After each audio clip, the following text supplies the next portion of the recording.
സങ്കുചിത vote bank രാഷ്ട്രീയത്തിന്റെ പേരിൽ ഭാരതാംബയെ അവഹേളിക്കുകയും രാജ്ഭവനിലെ പ്രോട്ടോകോളുകൾ ലംഘിക്കുകയും ചെയ്ത മന്ത്രി വി ശിവൻകുട്ടിയുടെ നീക്കം ആസൂത്രിതമെന്ന തിരിച്ചറിവാണ് ഗവർണറെ നിലപാട് കടുപ്പിക്കുവാൻ പ്രേരിപ്പിക്കുന്നത്. സംസ്ഥാന സർക്കാരും ഇടത് സംഘടനകളും അഴിച്ചുവിടുന്ന ഏത് തരം പ്രതിഷേധത്തെയും തൽക്കാലം അവഗണിക്കുമെന്നതാണ് ഗവർണറുടെ നിലപാട്. അതേസമയം മന്ത്രിയുടെ പ്രോട്ടോകോൾ ലംഘനത്തിൽ വിശദീകരണം തേടാനോ സർക്കാരിനെ രേഖാമൂലം പ്രതിഷേധം അറിയിക്കാനോ Raj Bhavan തയ്യാറാകില്ല. Do away with Bharat Mata. Bharat Mata has to be in us always, all the time, all the seasons, bad season or right season, good season. All these things at all the time, Bharat Mata is with us. And you all are students, you must have read the history. Bharat Mata was not born in 1947. It was not born when we adopted constitution. Bharat Mata is in existence for thousands and thousands of years.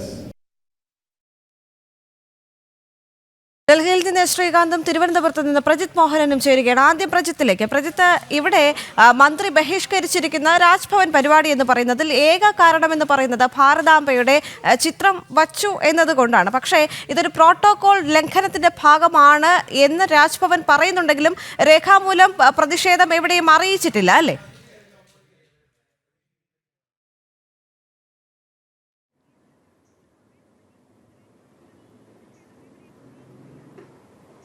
Devika, അങ്ങനെയല്ല.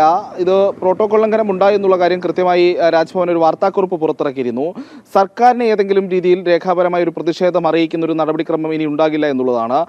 അത്തരത്തിൽ കാരണം ഇപ്പോൾ പുറത്തിറക്കിയിരിക്കുന്ന വാർത്താക്കുറിപ്പ് തന്നെ ഒരു പ്രതിഷേധ സൂചകമായി അല്ലെങ്കിൽ അവിടെ സംഭവിച്ച കാര്യങ്ങൾ പുറത്തിറക്കിയതായതുകൊണ്ട് തന്നെ സർക്കാരിനുള്ള ഒരു മറുപടി അല്ലെങ്കിൽ ഈ വിഷയത്തിൽ രാജ്ഭവന്റെ ഒരു നിലപാട് അറിയിക്കുന്നതാണ് ഈ വാർത്താക്കുറിപ്പെന്നും അതുകൊണ്ട് ഇനി പ്രത്യേകം ഒരു രേഖാപരമായിട്ടുള്ള ഒരു പ്രതിഷേധം അറിയിക്കൽ ആവശ്യമില്ല എന്നുള്ളതുമാണ് രാജ്ഭവന്റെ നിലപാട്. ഇപ്പോഴുള്ള വാർത്താക്കുറിപ്പ് തന്നെ അത്തരമൊരു പ്രതിഷേധമായി കാണട്ടെ എന്നുള്ളതാണ് രാജ്ഭവൻ പറയുന്നത്. ഇതിൽ ഈ പ്രോട്ടോകോൾ ലംഘനം ഉണ്ടായി എന്നുള്ളത് വലിയ ഒരു പ്രശ്നമായി തന്നെയാണ് രാജ്ഭവൻ കാണുന്നത്. അതായത് രാജ്ഭവനിൽ ഒരു സാധാരണഗതിയിൽ ഗവർണർ പങ്കെടുക്കുന്ന ഏതൊരു പരിപാടിക്കും അതിൻ്റെതായ പ്രോട്ടോകോളുകളുണ്ട്. ഭരണഘടനാപരമായി സംസ്ഥാനത്തിൻ്റെ തലവനായിട്ടുള്ള ഗവർണർ ഇരിക്കുന്ന വേദിയിൽ നിന്ന് ഒരു പരിപാടി നടക്കുകയാണെങ്കിൽ ഗവർണർ വേദിയിൽ എത്തിക്കഴിഞ്ഞാൽ ആരും വേദിയിലേക്ക് പുതിയ ആളുകൾ വരുന്നതോ അല്ലെങ്കിൽ ഇരിക്കുന്ന ആളുകൾ എണീറ്റ് പോകുന്നതായിട്ടുള്ള നടപടിക്രമങ്ങൾ ഉണ്ടാകാറില്ല. രാജ്ഭവനിൽ ഏതൊരു പരിപാടി നടക്കുമ്പോഴും ഗവർണർ പങ്കെടുക്കുന്ന ഏതൊരു പരിപാടി നടക്കുമ്പോഴും ദേശീയ ഗാനത്തിന് മുൻപ് തന്നെ എല്ലാവരും ആ വേദിയിലെത്തിയിരിക്കണം. ദേശീയ ഗാനം അവസാനിച്ചതിന് ശേഷമായിരിക്കണം, അതും ഗവർണർ വേദി വിട്ടതിന് ശേഷമായിരിക്കണം എല്ലാവരും വേദി വിടേണ്ടത്. ഇത് രണ്ടും മന്ത്രിയുടെ ഭാഗത്ത് നിന്ന് ലംഘിക്കപ്പെട്ടിരുന്നു. പരിപാടി തുടങ്ങിക്കഴിഞ്ഞാണ് വിദ്യാഭ്യാസ മന്ത്രി വി ശിവൻകുട്ടി അവിടെ എത്തുന്നത്. അദ്ദേഹം മടങ്ങുന്നതും ഈ പരിപാടി അവസാനിക്കുന്നതിന് മുമ്പ്, അതായത് ഗവർണർ സംസാരിക്കുന്നതിന് മുൻപ് തന്നെ വിദ്യാഭ്യാസ മന്ത്രി വേദി വിടുന്ന ഒരു സാഹചര്യമാണ് ഉണ്ടായത്. അത് ഗവർണർ ചൂണ്ടിക്കാട്ടിയിരുന്നു. വിദ്യാർത്ഥികൾക്ക് ഉപദേശം നൽകേണ്ട ആളാണ് ഇന്നത്തെ ഈ പരിപാടിയുടെ അധ്യക്ഷൻ, അത് സംസ്ഥാനത്തിൻ്റെ വിദ്യാഭ്യാസ മന്ത്രിയാണ്. പക്ഷേ അദ്ദേഹം നേരത്തെ പോയിരിക്കുന്നു. കുഴപ്പമില്ല, ഇനി അടുത്തൊരു തവണ അദ്ദേഹം നേരിട്ടെത്തി നിങ്ങൾക്ക് അത്തരത്തിലുള്ളൊരു ഗൈഡൻസ് നൽകും എന്നുള്ളതായിരുന്നു ഗവർണർ ആ വിഷയത്തിൽ പറഞ്ഞത്. എന്തായാലും വലിയ പ്രോട്ടോകോൾ ലംഘനമാണ് മന്ത്രിയുടെ ഭാഗത്ത് നിന്നുണ്ടായിരിക്കുന്നത്. അത് രാജ്ഭവൻ ചൂണ്ടിക്കാട്ടിയിട്ടുണ്ട്. കാരണം ഭരണഘടനാപരമായി ഗവർണറുടെ മുന്നിൽ വെച്ചാണ് മന്ത്രിമാർ സത്യപ്രതിജ്ഞ ചെയ്ത് അധികാരമേൽക്കുന്നത് എന്നുള്ളൊരു കാര്യമുണ്ട്. അത്തരത്തിൽ അധികാരത്തിലേറുന്ന ഒരു മന്ത്രി ഗവർണറുടെ ഓഫീസിനെയും ഗവർണറെ വ്യക്തിപരമായി അപമാനിക്കുകയും ചെയ്യുന്ന രീതിയിൽ പ്രോട്ടോകോൾ ലംഘനം അടക്കമുള്ള നടപടികൾ സ്വീകരിക്കുന്നതും ഒരു രാഷ്ട്രീയ പ്രസംഗം രാജ്ഭവനിലെ ഒരു വേദിയിൽ വെച്ച് നടത്തുന്നതും വലിയ തെറ്റായി തന്നെയാണ് രാജ്ഭവൻ വിലയിരുത്തുന്നത്. അതോടൊപ്പം തന്നെയാണ് മന്ത്രി എഴുതി തയ്യാറാക്കിയ പ്രസംഗം കൊണ്ടുവന്ന് പ്രതിഷേധ പ്രസംഗം കൊണ്ടുവന്ന് വായിച്ചതിനെ കൃത്യമായ ആസൂത്രിത നീക്കം, മുൻകൂട്ടിയുള്ള നീക്കം എന്ന് തന്നെയാണ് രാജ്ഭവൻ വിശേഷിപ്പിക്കുന്നത്. രാജ്ഭവൻ പുറത്തിറക്കിയിട്ടുള്ള പ്രതിഷേധ കുറിപ്പിലും അത് വ്യക്തമായി പറഞ്ഞിട്ടുണ്ട്. ആ വാർത്താക്കുറിപ്പിലും അത് വ്യക്തമായി പറഞ്ഞിട്ടുണ്ട്. പിന്നീട് ഏറ്റവും ശ്രദ്ധേയമായത് വിദ്യാഭ്യാസ മന്ത്രി വേദി വിട്ടതിന് ശേഷം ഗവർണർ നടത്തിയിട്ടുള്ള പ്രസംഗമാണ്. ഈ പ്രസംഗത്തിൽ ഗവർണർ കൃത്യമായി പറയുന്നു എന്താണ് ഭാരതാംബ, എല്ലാ ഭാരതീയർക്കും ഭാരതാംബയുമായിട്ടുള്ള ബന്ധം എന്താണ്, എങ്ങനെയാണ് അതിനെ നിർവചിക്കപ്പെടുന്നത്. കാരണം ഇപ്പോൾ സ്വാതന്ത്ര്യം ലഭിച്ചതിന് ശേഷമോ കോൺസ്റ്റിറ്റ്യൂഷൻ ഭരണഘടന അവലംബിച്ചതിന് ശേഷമോ ഒന്നുമല്ല ഭാരതാംബ എന്നുള്ള സങ്കല്പം ഭാരതത്തിൽ ഉണ്ടായത്. അത് ആയിരക്കണക്കിന് വർഷങ്ങൾക്ക് മുൻപേ ഭാരതത്തിൽ സജീവമായിട്ടുണ്ട്. അത് വായ്പാട്ടുകളിലൂടെ ആണെങ്കിലും പറഞ്ഞു പഠിപ്പിച്ചതാണെങ്കിലും ശരി, പിന്നീട് ചിത്രങ്ങളിലൂടെ ആണെങ്കിലും ശരി, ഒക്കെ അങ്ങനെ ഭാരതാംബ എന്നുള്ള സങ്കല്പം കാലങ്ങളായി രാജ്യത്ത് നിലനിൽക്കുന്നു. എല്ലാ ഭാരതീയരും എൻ്റെ സഹോദരന്മാരാണെന്ന് പറയുന്നത് ഭാരതാംബയുടെ മക്കളായതുകൊണ്ടാണ്. ആ ഒരു സങ്കല്പമാണ് നമ്മൾ ദിവസവും സ്കൂളുകളിൽ പ്രതിജ്ഞ ചൊല്ലുന്നതെന്ന് ഗവർണർ ഓർമ്മിപ്പിച്ചിരുന്നു. അങ്ങനെ നൂറ്റാണ്ടുകളായി, ആയിരക്കണക്കിന് വർഷങ്ങളായി ഭാരതത്തിലെമ്പാടും ഒരേപോലെ ആരാധിക്കുന്ന എല്ലാ ഭാരതീയരുടെയും ഏകത്വ ഭാരതം എന്ന രാജ്യത്തിൻ്റെ ഏകത്വത്തിൻ്റെ പ്രതീകമായ ഭാരതാംബയെ അത് നമ്മൾ ആദരിച്ചു കൊണ്ടേയിരിക്കണം എന്നുള്ളതാണ് ഗവർണർ ആ വേദിയിൽ വെച്ച് പറഞ്ഞത്. ചില രാഷ്ട്രീയക്കാർക്ക് അത് മനസ്സിലാകുന്നില്ല. ഇപ്പോൾ ഭാരതാംബ ആരെന്ന് ചിലർ ചോദിക്കുന്നു എന്ന രീതിയിലും ഗവർണർ ഒരു പരാമർശം നടത്തിയിരുന്നു. അത് കുട്ടികളായ നിങ്ങൾക്ക് അവരെക്കാളും അക്കാര്യത്തിൽ ധാരണയുണ്ടല്ലോ എന്നുള്ള ഒരു ആശാവഹമായ ഒരു കാര്യമാണെന്ന രീതിയിലും ഒരു ഗവർണർ അഭിപ്രായ പ്രകടനം നടത്തിയിരുന്നു. അതുകൊണ്ട് തന്നെ ഭാരതാംബ എന്ന് പറയുന്ന സങ്കല്പം അത് ഒരു കാരണവശാലും ഒഴിച്ചു നിർത്തിയുള്ള ഒരു ചർച്ചയ്ക്കും തയ്യാറല്ല എന്നുള്ളതും ഗവർണർ ആ പരിപാടിയിൽ തന്നെ വ്യക്തമാക്കുന്ന കാഴ്ചയും നമ്മൾ കണ്ടതാണ്. അതിന് പിന്നാലെയാണ് ഗവർണർ കൃത്യമായ നിലപാട് പറഞ്ഞതിന് പിന്നാലെയാണ് രാജ്ഭവൻ ഈ വിഷയത്തിൽ ഒരു പ്രതിഷേധ കുറിപ്പിറക്കിയിരുന്നത്. അതിലേറ്റവും ശ്രദ്ധേയമായ കാര്യം ഇത് ആസൂത്രിതമായി മന്ത്രി തയ്യാറാക്കിയ ഒരു കാര്യമാണെന്ന്, ഒരു ഷോ ഡൗണിന് തയ്യാറായാണ് മന്ത്രി അന്ന് ആ വേദിയിൽ എത്തിയത് എന്നുള്ളതാണ് രാജ്ഭവൻ പറയുന്നത്. അതോടൊപ്പം തന്നെ കുട്ടികളുടെ മുമ്പിൽ വെച്ച് നടത്തിയ ഒരു പെർഫോമൻസ്, അതിനെ നാടകമെന്നും വേണമെങ്കിൽ മലയാളത്തിലേക്ക് നമുക്ക് ട്രാൻസ്ലേറ്റ് ചെയ്യാം. രാജ്ഭവൻ അങ്ങനെയാണ് ഉദ്ദേശിച്ചതെന്ന് കൃത്യമായി പറയാൻ കഴിയില്ല. ഒരു പ്രകടനം അല്ലെങ്കിൽ ഒരു നാടകം, ഏത് രീതിയിൽ വേണമെങ്കിലും അതിനെ വ്യാഖ്യാനിക്കാം. രണ്ടും മന്ത്രി നടത്തിയത് അച്ചടക്കമുള്ള വിദ്യാർത്ഥികൾക്ക് മുന്നിലാണ്. അതും അനുചിതമായിട്ട് അല്ലെങ്കിൽ ഉചിതമായ ഒരു കാര്യമല്ല എന്നുള്ളതാണ് ഇന്ന് രാജ്ഭവൻ കഴിഞ്ഞ ദിവസം പുറത്തിറക്കിയ വാർത്താക്കുറിപ്പിൽ പറയുന്നത്. എന്തായാലും പുതിയ നിലപാട് മന്ത്രിമാരും സർക്കാരും ഒക്കെ ഭാരതാംബയെ അവഹേളിക്കുന്ന നിലപാടുമായി വരുമ്പോൾ അതിൽ നേരത്തെ സ്വീകരിച്ച, അതായത് ഭാരതാംബയെ ഒഴിവാക്കിയുള്ള ഇടപെടുകയാണ്. ഇപ്പോൾ ഹിന്ദു ഐക്യവേദി മുഖ്യ രക്ഷാധികാരി KP ശശികല ടീച്ചർ നമ്മോടൊപ്പം ചേരുകയാണ്. ശ്രീ KP ശശികല ടീച്ചർ, ഈ ഒരു വിഷയത്തിൽ ഭാരതാംബയുടെ ചിത്രം വച്ചു എന്നുള്ള ഒരൊറ്റ കാരണം കൊണ്ടാണ് മന്ത്രി ഈ ഒരു പരിപാടി ബഹിഷ്കരിക്കുന്നത്. ബഹിഷ്കരിച്ചതിന് ശേഷവും വളരെ മോശമായി മാധ്യമങ്ങളോട് സംസാരിക്കുമ്പോൾ പോലും ഗവർണറെ അവഹേളിക്കുന്ന തരത്തിലേക്കാണ് മന്ത്രിയുടെ വാക്കുകളും വന്നിരിക്കുന്നത്. ഇവിടെ നമുക്കിത് മനസ്സിലാവുന്നത്, അവർക്ക് ഭാരതാംബയാവട്ടെ അല്ലെങ്കിൽ ദേശീയതയുമായി ബന്ധപ്പെട്ട ഏത് വിഷയമാവട്ടെ, അതെല്ലാം വെറും വോട്ട് തട്ടാനുള്ള ഒരു അടവ് എന്നതിലപ്പുറം മറ്റൊന്നുമല്ല. ഇപ്പോ കഞ്ചാവ് കേസിലെ പ്രതിയോ പെണ്ണ് കേസിലെ പ്രതിയോ ഒക്കെ തന്നെ സർക്കാർ അതിഥിയായി വരികയും അവരെ മന്ത്രിമാരോടൊപ്പം വേദി പങ്കിടാൻ അനുവദിക്കുകയൊക്കെ ചെയ്യുന്ന ദയനീയമായ കാഴ്ച നമ്മൾ കേരളത്തിന്റെ പല ഭാഗത്തും കാണുകയാണ്. അങ്ങനെ ഒരു സമയത്താണ് കേരളത്തിലെ വിദ്യാഭ്യാസ മന്ത്രി കേരളത്തിലെ വിദ്യാലയങ്ങളിൽ അച്ചടക്കമുള്ള ഒരു കൂട്ടം കുട്ടികളെ വളർത്തിയെടുക്കാൻ വേണ്ടി പ്രവർത്തിക്കുന്ന സ്കൗട്ട് ആൻഡ് ഗൈഡ്സിന്റെ പരിപാടിയുമായി ബന്ധപ്പെട്ടിട്ട് അവർക്ക് നല്ല കാര്യങ്ങൾ പറഞ്ഞു കൊടുക്കുന്നതിന് പകരം അവിടെ വളരെ മോശമായ ഒരു അന്തരീക്ഷം ഉണ്ടാക്കിക്കൊണ്ട് അത് ബഹിഷ്കരിച്ചു എന്ന് പറയുന്നത്. ഇപ്പൊ സ്കൗട്ട് ആൻഡ് ഗൈഡ്സിന്റെ നിയമാവലികൾ നോക്കിയാൽ നമുക്കറിയാം അവർക്ക് രാഷ്ട്രസ്നേഹമൊക്കെ വളരെ പ്രധാനപ്പെട്ടതാണ്. അപ്പൊ അത് പഠിപ്പിക്കേണ്ടുന്ന അല്ലെങ്കിൽ അത് പഠിച്ചു വരുന്ന കുട്ടികൾക്ക് മുന്നിലാണ് വിദ്യാഭ്യാസ മന്ത്രി ഇന്നലെ ഈ പൊറാട്ട് നാടകം നടത്തിയത്. അപ്പൊ അവർക്ക് അവർ കൈകാര്യം ചെയ്യുന്ന വകുപ്പിനോട് ആത്മാർത്ഥതയില്ല, നാടിനോട് ആത്മാർത്ഥതയില്ല. പകരം ഈ ഒരു പിടി വോട്ട്, അത് സംഘടിത വോട്ട് എവിടെ നിന്നാണോ കിട്ടുന്നത് അതിനുവേണ്ടി എന്ത് വേഷവും കെട്ടാൻ അവർ തയ്യാറാകും എന്നുള്ളതാണ്. രാജ്ഭവനിൽ എന്ത് നടക്കണമെന്ന് തീരുമാനിക്കേണ്ടത് ഗവർണറല്ലേ. ഗവർണറെ അത്തരത്തിൽ അല്ലെങ്കിൽ ആജ്ഞാപിക്കാൻ അധികാരമുള്ളതാണോ കേരളത്തിന്റെ ഭരണ സംവിധാനം? താൻ പങ്കെടുക്കുന്ന ഒരു പരിപാടി തന്റെ രാജ്ഭവനകത്ത് എങ്ങനെ നടത്തണം എന്ന് തീരുമാനിക്കാനുള്ള അധികാരവും അവകാശവും ഇല്ലെങ്കിൽ പിന്നെ എന്തിനാണ് ഒരു പദ്ധതിയിൽ ഓരോരുത്തരും നമ്മൾ വായിക്കുന്നത്? അപ്പോ വളരെ തെറ്റായ ചില കീഴ്വഴക്കങ്ങളാണ് കേരളത്തിലെ വിദ്യാഭ്യാസ മന്ത്രി ഇന്നലെ ഉണ്ടായത്. ഇതിനു മുമ്പ് കൃഷിമന്ത്രി കാണിച്ചു, ഇപ്പൊ വിദ്യാഭ്യാസ മന്ത്രി കാണിച്ചു. നമുക്ക് വളരെ മോശമായൊരു മാതൃകയാണ് പിൻപറ്റിയത്. വർഷങ്ങൾക്ക് മുമ്പ് നമുക്കറിയാം സരസ്വതി വന്ദനം ചൊല്ലി എന്ന് പറഞ്ഞിട്ട് വിദ്യാഭ്യാസ മന്ത്രിമാരുടെ സമ്മേളനത്തിൽ നിന്ന് തിരിച്ചു കണ്ട സാത്താനെ പോലെ ആദ്യം പുറത്തേക്ക് കയറിയത് കേരളത്തിലെ വിദ്യാഭ്യാസ മന്ത്രിയാണ്. അതുകൊണ്ട് കേരളത്തിലെ വിദ്യാഭ്യാസത്തിന് എന്തെങ്കിലും അനുകൂലമായ കാര്യങ്ങൾ ഉണ്ടായി? ഇവിടുത്തെ വിദ്യാർത്ഥികളുടെ ഏതെങ്കിലും സാംസ്കാരികമായ നിലവാരം ഉയർന്നു? എന്തിനു വേണ്ടിയായിരുന്നു അത്തരം നാടകം കാണിച്ചത്? അപ്പൊ അതുപോലെ തന്നെ ഒരു പൊറാട്ട് നാടകം എന്നേ ഇതിന് പറയാനുള്ളൂ. അവര് വിഘടനവാദത്തിന്റെ അപ്പോസ്തലന്മാരായി മാറിക്കഴിഞ്ഞു. കാരണം രാഷ്ട്രത്തെ ഒന്നിപ്പിക്കാനാണ് ഭാരതമാതാ സങ്കല്പമൊക്കെ. ഇതൊക്കെ ഒരു സങ്കല്പമാണെന്ന് നമുക്കറിയാം. അത് രാഷ്ട്രത്തെ ഒന്നിപ്പിക്കാൻ വേണ്ടിയാണ്, ആ രാഷ്ട്രത്തോടുള്ളൊരു ഭക്തിയും സ്നേഹവും ഉണ്ടാക്കാൻ വേണ്ടിയാണ്.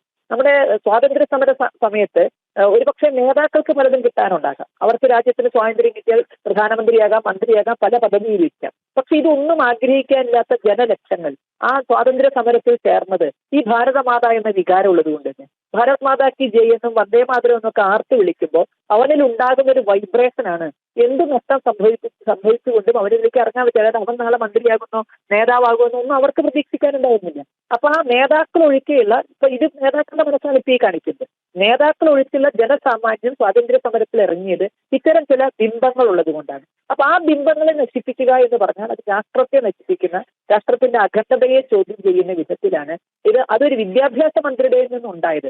ശിവൻകുട്ടിക്ക് ഇത് ഭൂഷണമാണ്. കാരണം നമുക്കറിയാം നിയമസഭയിൽ കാട്ടിക്കൂട്ടിയ പേക്കൂത്തുകളൊക്കെ. ശിവൻകുട്ടി എന്ന സഖാവിന് ഇത് ഭൂഷണമായിരിക്കാം, പക്ഷെ ശിവൻകുട്ടി എന്ന വിദ്യാഭ്യാസ മന്ത്രിക്ക് ഇത് ഭൂഷണമായില്ല.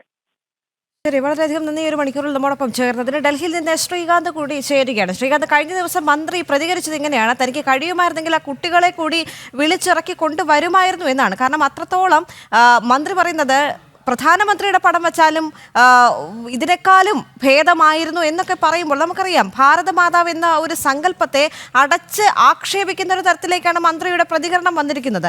അതുമാത്രവുമല്ല, ദേശീയതയെ എത്രത്തോളം ഇടത് നേതാക്കൾ വെറുക്കുന്നു എന്നതിന് ഏറ്റവും അവസാനത്തെ ഉദാഹരണമാണ് ഇതെന്നാണ് വളരെ വലിയൊരു ആക്ഷേപം ഉയർന്നു വരുന്നത്. ദേവിക, ഇതിലേക്ക് രാഷ്ട്രീയം കൊണ്ടുവരേണ്ട യാതൊരു സാഹചര്യവും നിലവിലില്ല എന്നുള്ളതാണ് വസ്തുത. കാരണം ഇത് ചരിത്രപരമായി നോക്കിയാൽ നമ്മൾ ഒരുപാട് പിന്നിലേക്ക് പോകണ്ട. ഇനി പൗരാണികതയൊക്കെ പറയുകയാണെങ്കിൽ തന്നെ അതിൽ തന്നെയുണ്ട്, ഹിന്ദു ഗ്രന്ഥങ്ങളിൽ തന്നെയുണ്ട് ഈ നാടിനെ മാതാവായി കാണുന്ന, അമ്മയായി കാണുന്ന സങ്കല്പം എന്നുള്ളത്. മാതാഭൂമി പുത്രോഹം പൃഥുവ്യ എന്നൊക്കെ വേദ സൂക്തങ്ങൾ നമ്മൾ മുൻപ് കേട്ടിട്ടുമുണ്ട്. പക്ഷേ അതൊക്കെ തന്നെ ഈ ഘട്ടത്തിൽ ഒരു പക്ഷേ നമ്മൾ എടുക്കേണ്ടതില്ല. പക്ഷേ ചരിത്രത്തെ നമുക്ക് മാറ്റി നിർത്താൻ സാധിക്കില്ല. ഇതിൽ നിന്നും രാഷ്ട്രീയവും അതോടൊപ്പം തന്നെ ആധ്യാത്മികതയും മാറ്റി നിർത്തൂ. അതിനുശേഷം ചരിത്രം മാത്രം പരിശോധിച്ചാൽ തന്നെ ഈ ഭാരത് മാതാ സങ്കല്പം എത്രത്തോളം നമ്മുടെ നാട്ടിൽ പ്രചാരം നേടിയിരുന്നു എന്നുള്ളത് നമുക്ക് കാണാൻ സാധിക്കും. കാരണം സ്വാതന്ത്ര്യ സമരവുമായി ബന്ധപ്പെട്ട് നമ്മുടെ നാട്ടിൽ വളരെയധികം സ്വാതന്ത്ര്യ സമര പോരാട്ടങ്ങൾക്ക് ഊർജം പകർന്ന വാക്കുകളിൽ ഒന്നാണ് ഭാരത് മാതാ കീ ജയും അതോടൊപ്പം ഭാരത് മാത എന്ന സങ്കല്പവും. അത് കടന്നു വരുന്നത് തന്നെ 1800കളിലാണ് എന്ന് നമുക്ക് കണ്ടാൽ മനസ്സിലാകും. 1873 കിരൺ ചന്ദ്ര ബാനർജി രൂപം നൽകിയ ഭാരത് മാത എന്ന നാടകം ആയിരുന്നു ആദ്യമായി ഒരു പക്ഷേ ചരിത്രം ചികഞ്ഞു നോക്കിയാൽ മൂർത്തരൂപം ഈ ഭാരത് മാത എന്ന ഒരു രീതിയിൽ നമുക്ക് കാണാൻ സാധിക്കുന്നത്. അതിനുശേഷം ബംഗാളി ഭാഷയിലെ ആനന്ദമഠം എന്ന നോവലിലൂടെ ഭാരത് മാത എന്ന പ്രയോഗം ജനപ്രിയമായി എന്നുള്ളതും നമുക്ക് കാണാൻ സാധിക്കും. ഹിന്ദു ദേവതകളായ ദുർഗ, കാളി എന്നിവരിൽ നിന്നും വേർതിരിക്കാനാവാത്ത രൂപത്തിൽ ഭാരതാംബയെ ചിത്രീകരിച്ചിട്ടുള്ളത് നമുക്ക് ഈ കൃതിയിൽ കാണാനും സാധിക്കും. ബങ്കിം ചന്ദ്ര ചാറ്റർജിയുടെ ആ വന്ദേമാതരം എന്ന് തുടങ്ങുന്ന ആ ഗാനത്തിൽ അതിൻ്റെ ഏറ്റവും ഒടുവിൽ ഈ രീതിയിൽ നമുക്ക് ചിത്രീകരിച്ചിരിക്കുന്നത് കാണാനും സാധിക്കും. അങ്ങനെയാണ് ഇത് ആത്മീയതയുമായി കൂട്ടിക്കുഴയ്ക്കപ്പെടുന്നത് എന്നുള്ളത് നമുക്ക് കാണാം. ഒരു പക്ഷേ ഈ സ്വാതന്ത്ര്യ സമര പ്രസ്ഥാനത്തിൻ്റെ ഭാഗമായിരുന്ന മഹാഭൂരിപക്ഷമായിരുന്ന ഹിന്ദു വിഭാഗത്തെ ചേർത്ത് നിർത്തൽ ഉൾപ്പെടെയുള്ള കാര്യങ്ങൾ ഈ ഒരു രീതിയിലേക്ക് കൊണ്ടുവരുന്നതിലൂടെ നമുക്ക് കാണാൻ സാധിക്കും. അതുമാത്രമല്ല, ഈ അമ്മയോട് ഒരു പക്ഷേ അന്നത്തെ ഇന്ത്യക്കാർ, അന്നും ഇന്നും ഇന്ത്യക്കാർക്കുണ്ടായിരുന്ന ഒരു അഫെക്ഷൻ അതുകൂടി സ്വാതന്ത്ര്യ സമരവുമായി കൂട്ടിയിണക്കാം എന്നുള്ളതും ഒരു പക്ഷേ അന്നത്തെ നേതൃത്വവും അന്ന് ഈ സാംസ്കാരിക രംഗങ്ങളിൽ പ്രവർത്തിച്ചിരുന്നവർക്കും ഒരു പക്ഷേ തോന്നിയിട്ടുണ്ടാകാം. ചരിത്രം ചികഞ്ഞാൽ മനസ്സിലാകുന്നത് സ്വാതന്ത്ര്യ സമരവുമായി കെട്ടുപിണഞ്ഞു കിടക്കുന്നതാണ് ഭാരത് മാതാ സങ്കല്പം എന്നുള്ളതാണ്. അതിന് ഞാൻ ഈ പറഞ്ഞ രണ്ട് കാര്യങ്ങൾ മാത്രമല്ല, ഇനിയും തുടർന്നങ്ങോട്ട് നമുക്ക് കാണാൻ സാധിക്കും. 1904 അവനീന്ദ്രനാഥ ടാഗോറാണ് ഹിന്ദു ദേവതകളുടെ സാദൃശ്യമുള്ള രീതിയിൽ 4 കൈകളുള്ള ദേവതയായി ഈ ഭാരത് മാതയെ വരയ്ക്കുന്നത്. അതൊക്കെ തന്നെ അത് പിന്നീട് സ്വാമി വിവേകാനന്ദൻ്റെ ശിഷ്യയായ ഭഗിനി നിവേദിതയാണ് രാജ്യം മുഴുവൻ വ്യാപിപ്പിക്കുകയും അത് സ്വാതന്ത്ര്യ സമരത്തിൻ്റെയൊക്കെ തന്നെ ഭാഗമായി മാറുകയും ചെയ്യുന്നത്. ഒരു കാര്യം അടിവരയിട്ട് പറയാം, ഏതെങ്കിലും മതവുമായോ ഏതെങ്കിലും രാഷ്ട്രീയവുമായോ ചേർന്ന് നിന്നതായിരുന്നില്ല 1904 അതോടൊപ്പം ആ കാലഘട്ടത്തിലുമൊക്കെ ഉണ്ടായിരുന്ന ഭാരത് മാതാ സങ്കല്പം. അതിനൊരു ചിത്രത്തിൻ്റെ രൂപത്തിൽ വരുന്നത് 1904 അവനീന്ദ്രനാഥ ടാഗോർ വരയ്ക്കുമ്പോഴാണ്. 4 കൈകളോടുകൂടിയ ഒരു ദേവീ സങ്കല്പമാണ് അദ്ദേഹം വരച്ചത്. ഒരുപക്ഷെ അന്നത്തെ ബംഗാളിൻ്റെ ഒരു സാമൂഹ്യ അവസ്ഥയൊക്കെ വെച്ചിട്ടായിരിക്കാം അദ്ദേഹം അങ്ങനെ ഒരു ചിത്രത്തിന് രൂപം നൽകിയത്. അവിടെ നിന്നും തുടങ്ങുന്നു വ്യത്യസ്തങ്ങളായ ഭാരത് മാതാ സങ്കല്പവും രൂപങ്ങളും ആളുകൾ പ്രചരിപ്പിക്കാനും ആരാധിക്കാനും തുടങ്ങിയത്. അതിൻ്റെ കാര്യം കൂടി നമുക്ക് പറഞ്ഞു പോകാം. അതായത് 1909 കവി സുബ്രഹ്മണ്യ ഭാരതിയുടെ തമിഴ് ഭാഷാ മാസികയായ വിജയയുടെ കവറിൽ ഭാരത് മാതാവിനെ ചിത്രീകരിച്ചിട്ടുണ്ട്. അതും ഈ സുബ്രഹ്മണ്യ ഭാരതി ആരാണ് എന്ന് മന്ത്രി വി ശിവൻകുട്ടിക്ക് നമ്മൾ പറഞ്ഞു കൊടുക്കേണ്ടതുണ്ടോ എന്നറിയില്ല. സ്വാതന്ത്ര്യ സമര പ്രസ്ഥാനങ്ങളുടെ, സ്വാതന്ത്ര്യ സമര പോരാട്ടങ്ങളുടെ നെടുനായകത്വം വഹിച്ച വ്യക്തി കൂടിയാണ് സുബ്രഹ്മണ്യ ഭാരതി എന്ന് പറയുന്നത്. അദ്ദേഹത്തിൻ്റെ തമിഴ് മാസിക വിജയയുടെ കവർ പേജിൽ കവറിൽ വന്നിരുന്നത് ഭാരതാംബയുടെ ഫോട്ടോയായിരുന്നു എന്നുള്ളത് നമുക്ക് കാണാൻ സാധിക്കും. പക്ഷേ അത് ഈ അബനീന്ദ്രനാഥ് ടാഗോർ വരച്ച രീതിയിലായിരുന്നില്ല. അതിനൊരു വ്യത്യസ്തതയുണ്ടായിരുന്നു. അത് അദ്ദേഹത്തിൻ്റെതായ രീതിയിൽ അദ്ദേഹം വരച്ചത് ഒരു ഭൂപടത്തിൻ്റെ പശ്ചാത്തലത്തിൽ ഈ ചിത്രം വരുന്ന രീതിയിലാണ്, ഒരു ഭാരതമാതാവിൻ്റെ ചിത്രം വരുന്ന രീതിയിലാണ്. ഒരുപക്ഷെ അബനീന്ദ്രനാഥ് ടാഗോറിന് ദേവിയായി സങ്കല്പിക്കാൻ തോന്നിയപ്പോൾ തൊട്ടിപ്പുറത്ത് മറ്റൊരു രീതിയിൽ ആരാധിക്കാൻ, മറ്റൊരു രീതിയിൽ കാണാനാണ് അദ്ദേഹത്തിന്, സുബ്രഹ്മണ്യ ഭാരതിക്ക് തോന്നിയത് എന്ന് നമുക്ക് കാണാം. അതിൽ നിന്ന് മനസ്സിലാകുന്നത് ആ കാലഘട്ടത്തിൽ, സ്വാതന്ത്ര്യ സമര കാലഘട്ടത്തിൽ പല രീതിയിൽ, പല ഭാവങ്ങളിൽ, പല രൂപങ്ങളിൽ ഭാരതാംബ സങ്കല്പവും ഭാരതാംബ ചിത്രവും ഉപയോഗിക്കപ്പെട്ടു എന്നുള്ളതാണ്. അത് ഇനി അതിൻ്റെ മറ്റ് ചരിത്രത്തിലേക്ക് വന്നാൽ 1936 വാരണാസിയിൽ ഒരു ഭാരത് മാതാ ക്ഷേത്രം തന്നെ തുറന്നു. അത് തുറന്നതാകട്ടെ സാക്ഷാൽ മഹാത്മാഗാന്ധിയാണ് എന്നുള്ളത് നമുക്ക് കാണാൻ സാധിക്കും. അത് പക്ഷേ വേറൊരു രീതിയിലുള്ളതായിരുന്നു. ഇന്ത്യയുടെ വിശാലമായ ഭൂപടം ആയിരുന്നു അവിടെ ആരാധനയ്ക്കായി വെച്ചിട്ടുള്ളത്. അത് മാത്രമല്ല, അവിടേക്ക് എല്ലാ തരത്തിലുള്ള നാനാജാതി മതസ്ഥരായ ആളുകൾക്കും അവിടേക്ക് പ്രവേശനമുണ്ടായിരുന്നു. അതിൻ്റെ പേര് തന്നെ ഭാരത് മാതാ മന്ദിർ എന്ന് തന്നെയാണ്. ഒരു പക്ഷേ അത് പണിത വ്യക്തിക്കും അത് ഉദ്ഘാടകനായി എത്തിയ മഹാത്മാഗാന്ധിക്കുമൊക്കെ അതിനെ ഭാരത് മാതാ മന്ദിറായി അംഗീകരിക്കുന്നതിന് തടസ്സമുണ്ടായിരുന്നില്ല. അവർ ഈ സ്ത്രീ രൂപത്തോട് ചേർന്ന ദേവീ രൂപത്തോട് ചേർന്നതായിരുന്നില്ല അവിടെ ആരാധിച്ചത്. അവരുടെ ഉള്ളിലുണ്ടായിരുന്ന സങ്കല്പം മറ്റൊന്നായിരുന്നു.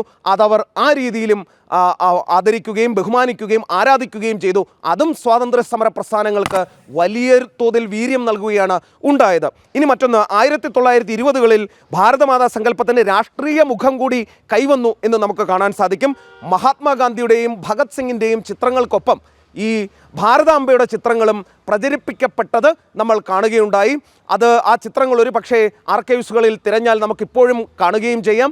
അന്നത്തെ ഈ സ്വാതന്ത്ര്യ സമര പോരാട്ടങ്ങൾക്ക് വലിയ തോതിൽ ഊർജം പകർന്ന രീതിയിലായിരുന്നു ഭാരത് മാതാ സങ്കല്പത്തെ ഉപയോഗിച്ചിരുന്നത്. അത് ഏത് രീതിയിൽ ഉപയോഗിക്കുന്നു എന്നുള്ളതായിരുന്നു നമ്മൾ കാണേണ്ടത്.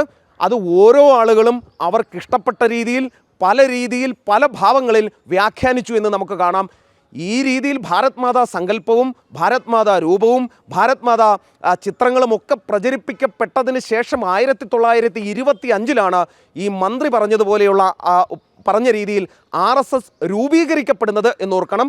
RSS രൂപീകരിക്കപ്പെടുന്നതിനും എത്രയോ വർഷങ്ങൾക്ക് മുമ്പാണ്, ഒരു പക്ഷേ പതിറ്റാണ്ടുകൾക്ക് മുൻപാണ് ഈ തരത്തിൽ ഭാരത് മാതാ സങ്കല്പം ഉണ്ടാകുന്നതും അത്തരത്തിൽ ഭാരത് മാതാവിനെ നമ്മൾ ഈ പല രൂപങ്ങളിൽ ആദരിക്കുകയും. ഇടപെടുകയാണ് ഇപ്പോൾ നമ്മളിപ്പോൾ ആർ.വി. ബാബു കൂടി ചേരുകയാണ്. ശ്രീ ആർ.വി. ബാബു, ഈ ഒരു ഘട്ടത്തിൽ നമുക്ക് പറയേണ്ടത് ദേശീയതയുടെ ചിഹ്നത്തെയാണ് ഇപ്പോൾ ഇടത് നേതാക്കൾ അവഹേളിച്ചുകൊണ്ടിരിക്കുന്നത്. ഒരു അവഹേളന പരമ്പര തന്നെയാണ് ഉണ്ടായിക്കൊണ്ടിരിക്കുന്നതിൻ്റെ ഏറ്റവും ഒടുവിലത്തെ ഉദാഹരണം മാത്രമാണ് വി ശിവൻകുട്ടി എന്ന് നമുക്ക് പറയാൻ സാധിക്കും. കാരണം ആ ഒരു പ്രോട്ടോകോൾ ലംഘനം നടത്തി അദ്ദേഹം അവിടെ നിന്ന് ഇറങ്ങിപ്പോയതിന് അതിനുശേഷവും ഭാരതമാതാവ് എന്ന ഒരു സങ്കല്പത്തെ അവഹേളിക്കുന്ന ഒരു സാഹചര്യം അവിടെ ഉണ്ടായിട്ടുണ്ട്. ഇത് അങ്ങേറ്റം ധാർഷ്ട്യം നിറഞ്ഞ ഭാരതത്തോടും ഭാരതീയ സംസ്കാരത്തോടും ഭാരതീയ പൈതൃകത്തോടും ഭാരതീയ സങ്കല്പങ്ങളോടുമൊക്കെയുള്ള അസഹിഷ്ണുതയും വിദ്വേഷവുമാണ് ഈ മന്ത്രിയുടെ നടപടിയിലൂടെ വ്യക്തമായിരിക്കുന്നത്. കമ്മ്യൂണിസ്റ്റ് പ്രസ്ഥാനങ്ങൾ ചിരകാലമായി തുടർന്നു വരുന്ന ഒരു രീതിയുണ്ട്. അത് ഭാരതീയമായത് എല്ലാത്തിനെയും എതിർക്കുക എന്നുള്ളതാണ്. ഇവിടെ ഭാരത് മാതാ സങ്കല്പം എന്നുള്ളത് കഴിഞ്ഞ കുറെ കാലങ്ങളായിട്ട് ഒരു നൂറ്റാണ്ട് കാലമായിട്ടും നമുക്ക് സ്വാതന്ത്ര്യ സമരത്തിന്റെ ആദ്യഘട്ടം മുതൽ തന്നെ ഭാരത് മാതാ സങ്കല്പമുണ്ട്. ബങ്കിം ചന്ദ്ര ചാറ്റർജിയുടെ വന്ദേ മാതരത്തിൽ ഈ ഭാരതമാതാ സങ്കല്പമുണ്ട്. ഭാരതമാതാവിനെ കുറിച്ചുള്ള വർണ്ണനയുണ്ട്. പ്രീണന രാഷ്ട്രീയത്തിന്റെ ഫലമായിട്ട്, മുസ്ലിം പ്രീണനത്തിന്റെ ഫലമായിട്ട് കോൺഗ്രസ് അവരുടെ സമ്മർദ്ദങ്ങൾക്ക് വഴങ്ങി വന്ദേമാതരം വെട്ടിമുറിച്ച് ആദ്യത്തെ 4-5 വരികൾ ചൊല്ലുന്ന രീതിയിലേക്ക് മാറ്റിയത് കോൺഗ്രസ് വർഗീയ പ്രീണനത്തിന് മുട്ടുമടക്കിയതാണ്, അല്ലെങ്കിൽ ആ സമ്മർദ്ദത്തിന് മുമ്പിൽ മുട്ടുമടക്കിയതിന്റെ ഫലമായിട്ടാണ്. അപ്പൊ ബങ്കിം ചന്ദ്ര ചാറ്റർജിയുടെ അനന്തമഠത്തിലെ ആ വന്ദേമാതര ഗാനത്തിൽ ഉൾപ്പെടുന്ന ഒരു രൂപമാണ് കാലങ്ങളായിട്ട് നമ്മൾ ഉപയോഗിച്ചുകൊണ്ടിരിക്കുന്നത്. അത് അവഹേളിക്കുക വഴി മുഴുവൻ ഭാരതത്തെയും കമ്മ്യൂണിസ്റ്റ് പാർട്ടി അവഹേളിച്ചിരിക്കുകയാണ്. പാർട്ടിയുടെ നേതാക്കന്മാർ അവഹേളിക്കുകയാണ്. മന്ത്രി തന്നെ നേരിട്ട് അവഹേളിക്കുകയാണ്. ഇത് നിസ്സാരമായ കാര്യമല്ല. എല്ലാ കാലത്തും ഇപ്പോ ശ്രീരാമൻ നമ്മുടെ ഭരണഘടനയിലെ ഒരു മാനുസ്ക്രിപ്റ്റില് ആലേഖനം ചെയ്യപ്പെട്ട ചിത്രമാണ്. കൃഷ്ണൻ ആലേഖനം ചെയ്യപ്പെട്ട ചിത്രമാണ്. നടരാജൻ ആലേഖനം ചെയ്യപ്പെട്ട ചിത്രമാണ്. ഇതിനെയൊക്കെ കമ്മ്യൂണിസ്റ്റ് പാർട്ടിക്കുള്ളത്. ശ്രീരാമനെ ഇവർ അംഗീകരിക്കുന്നുണ്ടോ? ശ്രീരാമൻ എന്ന സങ്കല്പത്തോടുള്ളവരുടെ നിലപാട് എന്താണ്? അപ്പോൾ ഒരു ഭാരതീയമായ എല്ലാത്തിനെയും എതിർക്കുക എന്നുള്ളത് കാവിക്കൊടിയോട് മാത്രമുള്ള ഒരു എതിർപ്പായിട്ടും പിന്നെ ഭരണഘടനാ വിരുദ്ധമാണ്. ഏത് ഭരണഘടനയിലാണ് അങ്ങനെ എഴുതി വെച്ചിട്ടുള്ളത് ഇത് ഉപയോഗിക്കാൻ പാടില്ല എന്ന്? ഏത് പ്രോട്ടോകോളിന്റെ ലംഘനമാണ് അത് ചൂണ്ടിക്കാണിക്കട്ടെ. പ്രോട്ടോകോളിൽ ഇന്ന വകുപ്പ് അനുസരിച്ചുള്ള ലംഘനമാണ് ഗവർണർ നടത്തിയെന്നത് ചൂണ്ടിക്കാണിക്കട്ടെ. അപ്പൊ ഒന്നുമല്ല, മറിച്ച് മുസ്ലിം തീവ്രവാദികളുടെ കയ്യടി നേടാൻ, കേരളത്തിൽ ന്യൂനപക്ഷ വർഗീയതയുടെ കയ്യടി നേടാൻ മാർക്സിസ്റ്റ് പാർട്ടിയുടെ നേതാക്കന്മാർ നടത്തുന്ന, അതിൽ കോൺഗ്രസും ഒരുപോലെ കക്ഷികളാണ്, അവർ നടത്തുന്ന മത്സരമാണ് കേരളത്തിൽ നടക്കുന്നത്. അതിന് നമ്മുടെ ഭരണഘടന ആ തലവനായിട്ടുള്ള ഗവർണറുടെ പരിപാടി യഥാർത്ഥത്തിൽ പ്രോട്ടോകോൾ ലംഘനം നടത്തിയത് മന്ത്രിയാണ്. ഒരു ഗവർണർ പങ്കെടുക്കുന്ന ഗവർണറുടെ പരിപാടിയിൽ എപ്പോൾ എത്തണം, എപ്പോൾ പോകാം എന്ന് കൃത്യമായിട്ട് എഴുതി വെച്ചിട്ടുണ്ട്. അത് പ്രോട്ടോകോളുണ്ട്. അതിന് വിരുദ്ധമായിട്ട് പരിപാടി തുടങ്ങിയതിനു ശേഷം വൈകി എത്തുക, പരിപാടിയുടെ ഇടയ്ക്ക് ഇറങ്ങിപ്പോവുക എന്ന് പറഞ്ഞാൽ യഥാർത്ഥത്തിൽ അതാണ് പ്രോട്ടോകോൾ ലംഘനം, ഭരണഘടനയോടുള്ള അവഹേളനം. എന്നിട്ട് മന്ത്രി പുറത്തു വന്നിട്ട് ഈ തരത്തിൽ വീമ്പ് പറയുന്നത് ആരെയാണ് മന്ത്രി പ്രീണിപ്പിക്കുന്നത്? അപ്പൊ ഇത് വളരെ വ്യക്തമാണ്. ഇത് യഥാർത്ഥത്തിൽ രാജ്യത്തിനെതിരായിട്ടുള്ള നീക്കമാണ് മാർക്സിസ്റ്റ് പാർട്ടിയുടെ നേതാക്കന്മാര്, മന്ത്രിമാരടക്കം ചെയ്തിട്ടുള്ളത്. രാജ്യത്തിന്റെ സംസ്കാരത്തിനും രാജ്യത്തിന്റെ താല്പര്യങ്ങൾക്കുമെതിരെ, സനാതന ധർമ്മത്തെ എതിർത്ത് സംസാരിക്കുന്നവരാണ് ഇവരൊക്കെ. അപ്പോ അങ്ങനെ നടത്തുന്ന ഈ ഒരു പ്രതികരണം യഥാർത്ഥത്തിൽ ജനങ്ങളുടെ കണ്ണു തുറപ്പിക്കേണ്ടതാണ്. ജനങ്ങൾ അവർക്ക് തക്കതായ ശിക്ഷ കൊടുക്കും എന്നുള്ള കാര്യത്തിൽ യാതൊരു സംശയമില്ല. ശരി, എന്തായാലും വളരെയധികം നന്ദി ഈ ഒരു മണിക്കൂറിൽ നമ്മോടൊപ്പം ചേർന്നതിന്. സംസ്ഥാന സർക്കാരും ഇടത് സംഘടനകളും അഴിച്ചുവിടുന്ന ഏത് തരം പ്രതിഷേധത്തെയും തൽക്കാലം അവഗണിക്കും എന്നതാണ് ഗവർണറുടെ നിലപാട്. അതേസമയം മന്ത്രിയുടെ പ്രോട്ടോകോൾ ലംഘനത്തിൽ വിശദീകരണം തേടാനോ സർക്കാരിന് രേഖാമൂലം പ്രതിഷേധം അറിയിക്കാനോ രാജ്ഭവൻ തയ്യാറാകില്ല എന്നും അറിയിച്ചിട്ടുണ്ട്.